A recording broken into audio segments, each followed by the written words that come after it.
Nandito tayo ngayon sa sanitary landfill dito sa Barangay Santa Lourdes, lungsod ng Puerto Princesa. Alam niyo po, nagulat tayo sapagkat gabundok po ang basura na dati rito sa ating sanitary landfill na dapat dinadala rito yung mga basura dito sa lungsod ng Puerto Princesa. Ang dati po nito ay talagang nasa ilalim ng ginawang sanitary landfill at tinatambakan. Pero nagulat po tayo, talagang kabundok na po ang basura dito, no?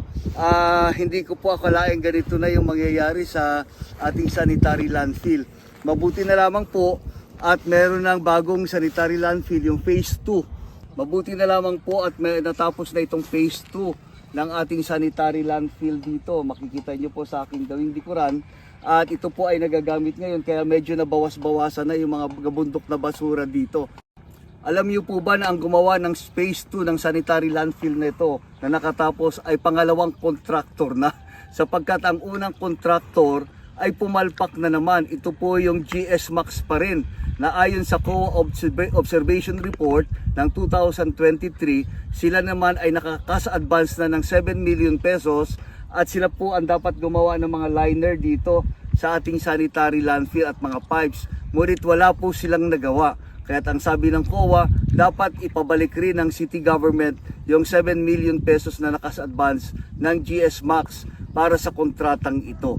Pero hanggang sa ngayon po, wala pang ginagawang hakbang ang pamahalang lungsod ng Puerto Princesa para mabawi ito. At alam nyo rin po ba na ang pamahalang lungsod ng Puerto Princesa ay nangungulikta ng tinatawag nating environmental fee sa ating mga turista na pumupunta sa ating mga tourist destinations, katulad ng Underground River at dito sa ating Honda Bay, at napag-alaman sa COA Audit Observation Report ng 2023 na nakalagak lamang sa bangko at hindi nagagamit.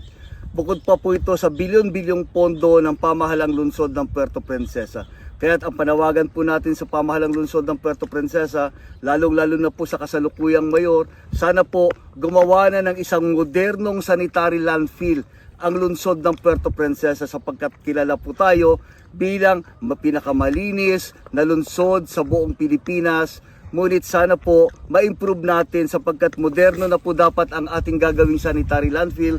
Mayroon naman po tayong pondo, gumawa na po tayo ng modernong sanitary landfill para talagang sumakto sa Puerto Princesa na pinakamalinis na lungsod sa buong Pilipinas. Maraming salamat po mga kakampi.